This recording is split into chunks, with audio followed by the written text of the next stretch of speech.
नमस्कार साथियों, आज देश जी के ट्रिक में आप सभी का स्वागत है। दोस्तों, इस वीडियो में मैं आपके रेलवे आरपीएफ कांस्टेबल एग्जाम्स के लिए जीके जीएस का टॉप 50 महत्वपूर्ण प्रश्नों को कराने वाला हूं, जो कि आपके एग्जाम्स के लिए काफी ज्यादा महत्वपूर्ण रहने वाला है। तो साथियों, इस वीडियो को आप बड़ी ही ध्यानपूर्वक एंड तक जरूर देखिएगा। तो साथियों, आज का पहला प्रश्न है, वर्ष 1920 में गठित all India trade union Congress के पहले अध्यक्ष कौन थे? ऑप्शन है ज्योतिबा फूले, लाला लाजपत राय, केशव चंद्र सेन और ऑप्शन डी है बाल गंगाधर तिलक। तो साथियों, वर्ष 1920 में गठित all India trade union Congress के पहले अध्यक्ष लाला लाजपत राय थे। राइट आंसर ऑप्शन बी हो जाएगा, लाला लाजपत राय। नेक्स्ट क्वेश्चन है, यंग इंडिया पत्रिका की शुरुआत निम्न में से किसने की थी? इसका ऑप्शन है जवाहरलाल नेहरू, मोहनदास करमचंद गांधी, सुभाष चंद्र बोस या फिर ऑप्शन डी है एनी बेसेंट। तो यंग इंडिया पत्रिका की शुरुआत जो है मोहनदास करमचंद गांधी के द्वारा की गई थी। राइट आंसर ऑप्शन बी हो जाएगा, मोहनदास करमचंद गांधी। आपका नेक्स्ट क्वेश्चन है, वर्ष 2014 में किस भारतीय खिलाड़ी को भारत रत्न पुरस्कार से सम्मानित किया गया था? तो वर्ष 2014 में किस भारतीय खिलाड़ी को भारत रत्न पुरस्कार से सम्मानित किया गया था? तो आपका राइट आंसर ऑप्शन ए हो जाएगा, सचिन तेंदुलकर को। ओके फ्रेंड्स, इसको आप अच्छे से जरूर याद रखिएगा। साथियों, वीडियो में आगे बढ़ने से पहले आपसे एक छोटी सी रिक्वेस्ट है, अभी तक आप वीडियो को लाइक नहीं किए हैं तो वीडियो को लाइक कर दीजिए। और साथियों, अभी तक आप चैनल को सब्सक्राइब नहीं किए हैं तो प्लीज आपसे रिक्वेस्ट है, आप जो है चैनल को सब्सक्राइब करके बेल आइकन को जरूर प्रेस कर लीजिएगा। चलिए साथियों, बढ़ते हैं नेक्स्ट क्वेश्चन की ओर। नेक्स्ट क्वेश्चन आपसे पूछा गया है, वर्ष 1856 में किस गवर्नर जनरल ने अवध पर कुशासन के आरोप में कब्जा कर लिया था? ऑप्शन दिया गया है Lord Ripon, Lord Dalhousie, Lord Lytton या फिर ऑप्शन डी है लॉर्ड वेलेजली। आपका राइट आंसर ऑप्शन है बी हो जाएगा, Lord Dalhousie. Okay friends, next question है, निकट दृष्टि दोष को दूर करने के लिए किस लेंस का प्रयोग किया जाता है? तो निकट दृष्टि दोष को दूर करने के लिए अवतल लेंस का प्रयोग किया जाता है।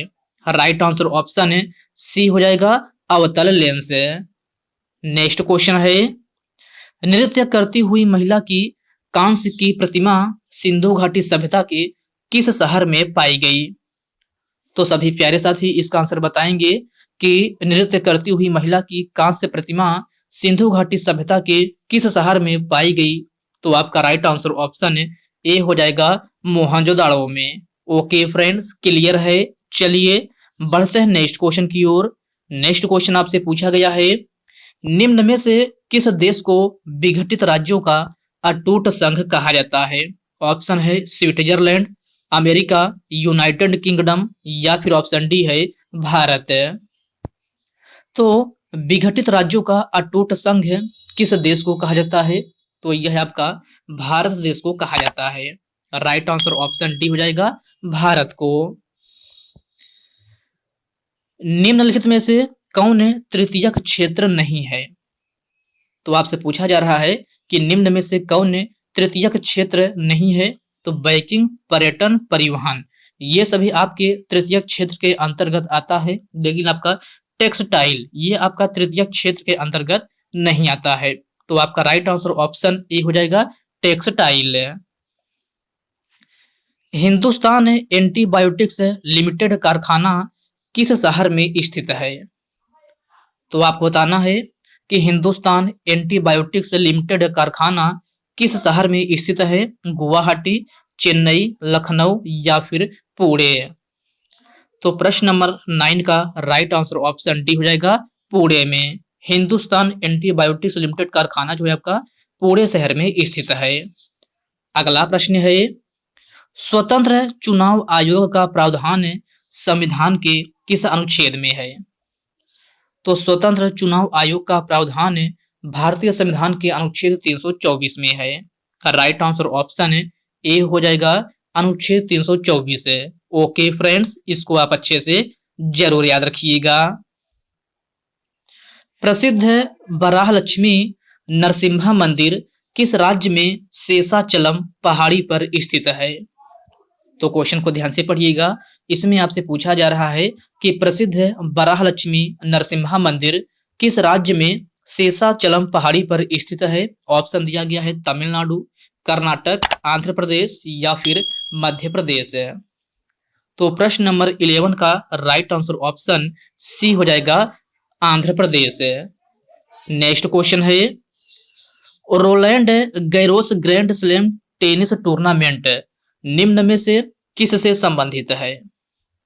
तो आपको बताना है कि Rowland Garros grand slam tennis tournament किससे संबंधित है?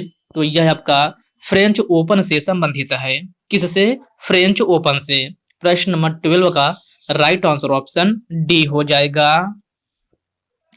फूल पत्ती की कढ़ाई का काम मूलतः किस राज्य में किया जाता है? तो सभी प्यारे साथी इसका आंसर बताएंगे कि फूल पत्ती की कढ़ाई का काम मूलतः किस राज्य में किया जाता है? उत्तर प्रदेश, महाराष्ट्र, गुजरात या फिर अरुणाचल प्रदेश है। तो फूल पत्ती की कढ़ाई का काम मूलतः जो है आपका यह उत्तर प्रदेश में किया जाता है। राइट आंसर ऑप्शन ए हो जाएगा, उत्तर प्रदेश में। भारत में राष्ट्रीय खेल दिवस प्रत्येक वर्ष किस तिथि को मनाया जाता है? ऑप्शन है 12 सितंबर, 29 जुलाई, 28 अगस्त या फिर 29 अगस्त। तो भारत में राष्ट्रीय खेल दिवस प्रत्येक वर्ष जो है आपका 29 अगस्त को मनाया जाता है। राइट आंसर ऑप्शन डी हो जाएगा, 29 अगस्त को। अगला प्रश्न है, सिंधु नदी का उद्गम स्थल कहाँ है? तो सिंधु नदी का उद्गम स्थल कहाँ है? भारत, लाहौर, भूटान या फिर तिब्बत। तो सिंधु नदी का उद्गम स्थल जो है आपका ये है, कहाँ है? तो साथियों यह है आपका तिब्बत में है। राइट आंसर ऑप्शन डी हो जाएगा, तिब्बत। अगला प्रश्न है, मानव विकास सूचकांक निम्न में से किसके द्वारा विकसित किया गया था? तो सभी प्यारे साथी इसका आंसर बताएंगे कि मानव विकास सूचकांक निम्न में से किसके द्वारा विकसित किया गया था? तो यह आपका महबूब उल हक के द्वारा विकसित किया गया था। प्रश्न नंबर 16 का राइट आंसर ऑप्शन ए हो जाएगा, महबूब ul Haq. Okay friends, clear है। चलिए बढ़ते हैं नेक्स्ट क्वेश्चन की ओर। नेक्स्ट क्वेश्चन आपसे पूछा गया है, पहला पुरुष T20 विश्व कप 2007 किस टीम ने जीता था? बांग्लादेश, ऑस्ट्रेलिया, पाकिस्तान या फिर भारत। तो पहला पुरुष T20 विश्व कप 2007 किस टीम ने जीता था? तो यह आपका भारत ने जीता था। राइट आंसर ऑप्शन डी हो जाएगा, भारत। अगला प्रश्न है, लक्ष्मी बाई राष्ट्रीय शारीरिक शिक्षा संस्थान पूरी तरह किसके द्वारा पूर्णतः वित्त घोषित है? तो क्वेश्चन को ध्यान से पढ़िएगा।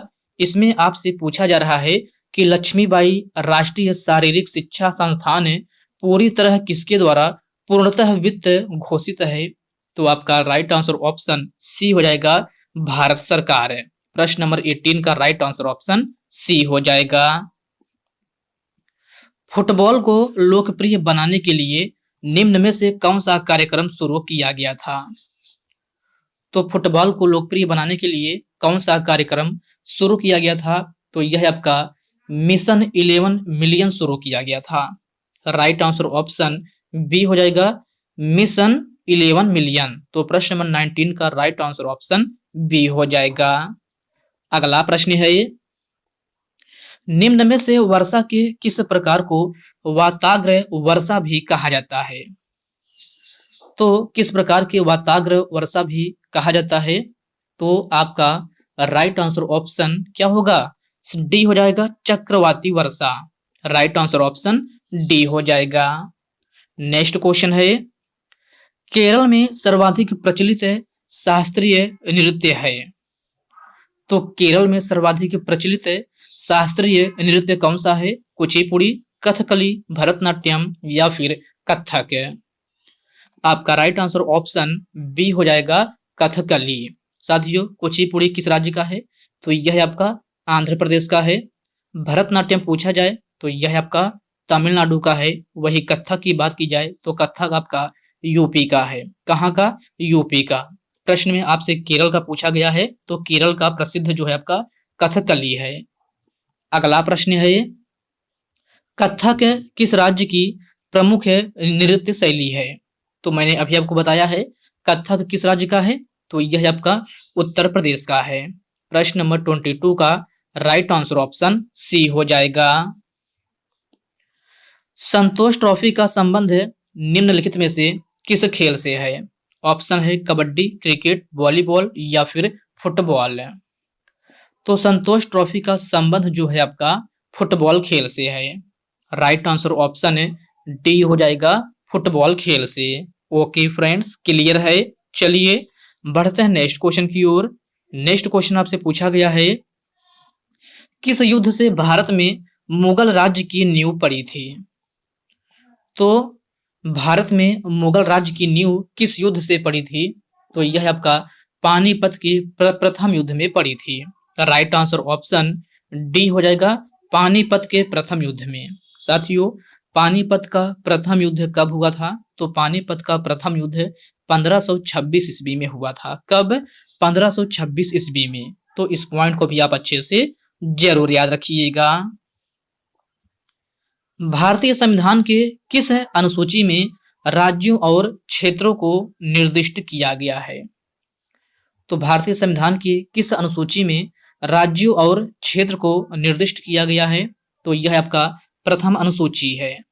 राइट आंसर ऑप्शन ए हो जाएगा, प्रथम अनुसूची। ओके फ्रेंड्स, इसको आप अच्छे से जरूर याद रखिएगा। आपसे पूछा जाए कि भारतीय संविधान की किस अनुसूची में राज्यों और उसके क्षेत्र को निर्दिष्ट किया गया है, तो आपका राइट आंसर ऑप्शन ए हो जाएगा, प्रथम अनुसूची। भरतनाट्यम किस राज्य की नृत्य शैली है? ऑप्शन है केरल, राजस्थान, कर्नाटक या फिर तमिलनाडु। तो भरतनाट्यम जो है आपका तमिलनाडु की नृत्य शैली है। प्रश्न नंबर 26 का राइट आंसर ऑप्शन डी हो जाएगा, तमिलनाडु। सदीर किस नृत्य शैली का प्राचीन नाम है? तो क्वेश्चन को ध्यान से पढ़िएगा। इसमें आपसे पूछा जा रहा है कि सदीर जो है किस नृत्य शैली का प्राचीन नाम है? तो यह आपका भरतनाट्यम है। राइट आंसर ऑप्शन ए हो जाएगा, भरतनाट्यम। चिपको आंदोलन निम्न में से किससे संबंधित है? तो आपको बताना है कि चिपको आंदोलन निम्न में से किससे संबंधित है? पशुपालन, शिक्षा अधिकार, पर्यावरण संरक्षण या फिर ऑप्शन डी है इनमें से कोई नहीं। तो चिपको आंदोलन जो है पर्यावरण संरक्षण से संबंधित है। राइट आंसर ऑप्शन सी हो जाएगा, पर्यावरण संरक्षण से।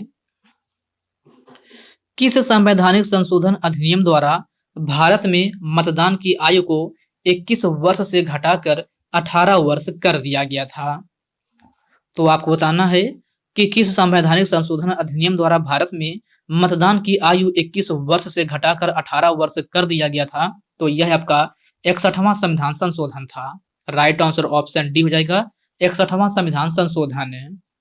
अगला प्रश्न है निम्न में से राष्ट्रीय पंचायत किस देश के संसद का नाम है? ऑप्शन है नेपाल, रूस, ईरान या फिर नीदरलैंड। तो राष्ट्रीय पंचायत किस देश के संसद का नाम है? तो यह आपका नेपाल है। राइट आंसर ऑप्शन ए हो जाएगा, नेपाल। जापान की राजधानी टोक्यो निम्न में से किस द्वीप पर स्थित है? ऑप्शन है क्यूशू, होकाइडो, शिकोकू या फिर होन्शु। तो जापान की राजधानी टोक्यो किस द्वीप पर स्थित है? तो यह आपका होन्शु द्वीप पर स्थित है। राइट आंसर ऑप्शन डी हो जाएगा, होन्शु। जापान का सबसे बड़ा द्वीप कौन सा है? तो सभी प्यारे साथी इसका आंसर बताएंगे कि जापान का सबसे बड़ा द्वीप कौन सा है? तो जापान का सबसे बड़ा द्वीप होन्शु है। राइट आंसर ऑप्शन ए हो जाएगा, होन्शु। ओके फ्रेंड्स, इसको आप अच्छे से जरूर याद रखिएगा। आपका नेक्स्ट क्वेश्चन है गुजरात विजय की यादगार में अकबर ने किसका निर्माण करवाया था? तो गुजरात विजय की यादगार में अकबर ने किसका निर्माण करवाया था? तो यह है आपका बुलंद दरवाजा का निर्माण करवाया था। राइट आंसर ऑप्शन ए हो जाएगा बुलंद दरवाजा। अगला प्रश्न है, सरोजनी नायडू को किस वर्ष कांग्रेस अधिवेशन का अध्यक्ष बनाया गया था? ऑप्शन है 1924 ईस्वी, 1932 ईस्वी, 1925 या फिर 1942 ईस्वी।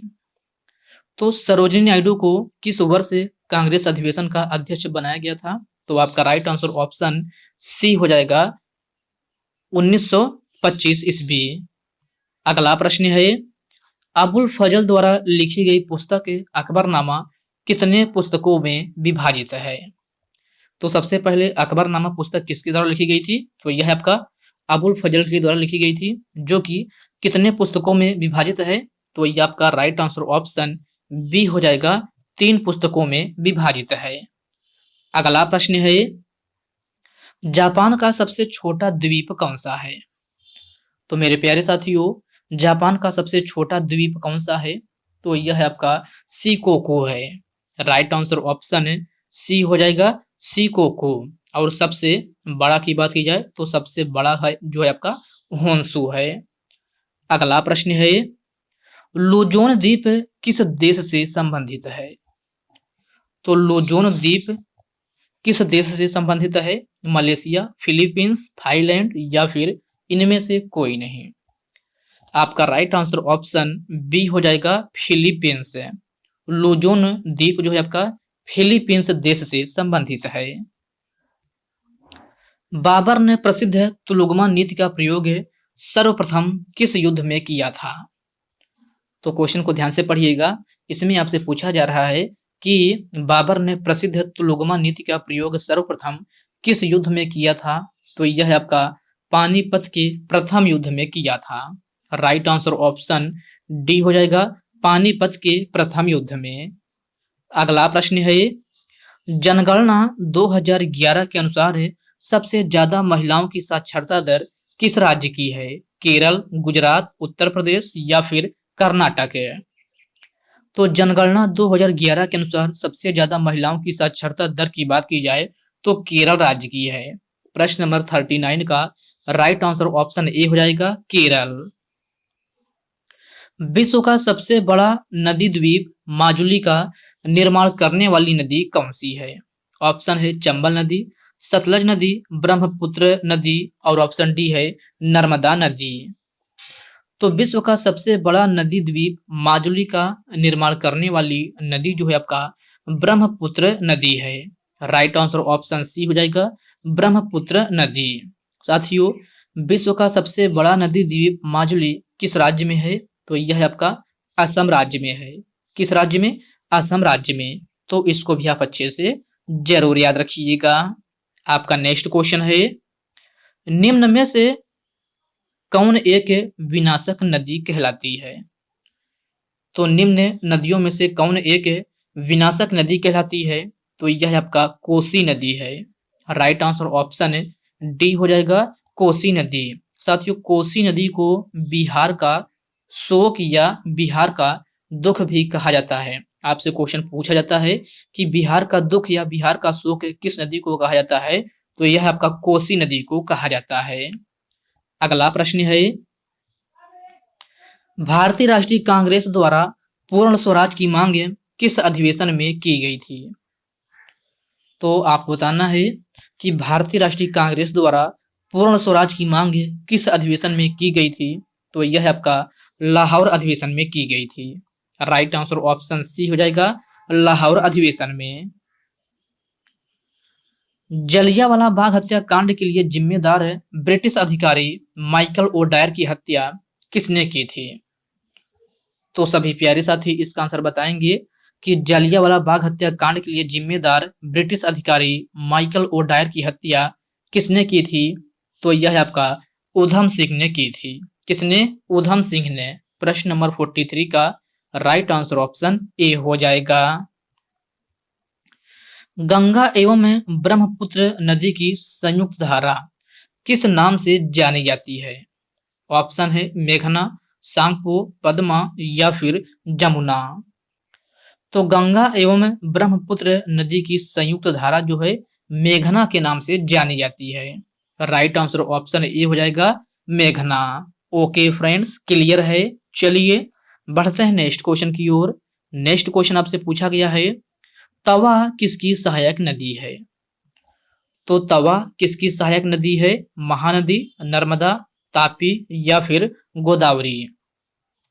तो मेरे प्यारे साथियों, तवा जो है आपका ये है किसकी सहायक नदी है? तो यह आपका नर्मदा नदी की सहायक नदी है। राइट आंसर ऑप्शन बी हो जाएगा नर्मदा नदी। भारत में प्रसिद्ध फारसी त्योहार नवरोज की शुरुआत किस शासक ने किया था? तो आपको बताना है कि भारत में प्रसिद्ध फारसी त्योहार नवरोज की शुरुआत किस शासक ने किया था? इल्तुतमिश, अकबर, बलबन या फिर सिकंदर लोदी? तो आपका राइट आंसर ऑप्शन सी हो जाएगा बलबन। भारत में प्रसिद्ध फारसी त्योहार नवरोज की शुरुआत जो है बलबन के द्वारा किया गया था। निम्न में से राजस्थान के माउंट आबू में प्रसिद्ध दिलवाड़ा मंदिर किसने बनवाया था? ऑप्शन है तेजपाल, महीपाल, रुद्रपाल या फिर ऑप्शन डी है रामपाल। तो राजस्थान के माउंट आबू में प्रसिद्ध दिलवाड़ा मंदिर जो है तेजपाल के द्वारा बनवाया गया था। राइट आंसर ऑप्शन ए हो जाएगा तेजपाल। वर्नाकुलर प्रेस एक्ट किस गवर्नर जनरल द्वारा पारित किया गया था? तो साथियों, वर्नाकुलर प्रेस एक्ट जो है लॉर्ड लिटन के द्वारा पारित किया गया था। राइट आंसर ऑप्शन सी हो जाएगा Lord Lytton. Okay friends, clear है। चलिए बढ़ते हैं नेक्स्ट क्वेश्चन की ओर। नेक्स्ट क्वेश्चन आपसे पूछा गया है, भारत के उपराष्ट्रपति का पद किस देश के संविधान से लिया गया है? ऑप्शन है अमेरिका, ऑस्ट्रेलिया, कनाडा या फिर ब्रिटेन? तो भारत के उपराष्ट्रपति का पद किस देश के संविधान से लिया गया है? ये क्वेश्चन आपके लिए होमवर्क रूप में है। सभी साथी इसका आंसर कमेंट बॉक्स में कमेंट करके जरूर बताएंगे कि भारत के उपराष्ट्रपति का पद जो है किस देश के संविधान से लिया गया है।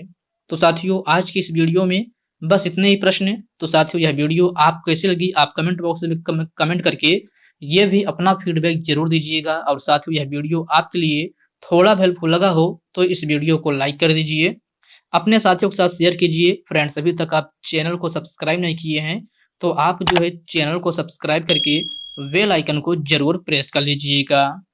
तो चलिए साथियों, इसी के साथ मिलते हैं किसी नेक्स्ट वीडियो में। तब तक के लिए जय हिंद दोस्तों।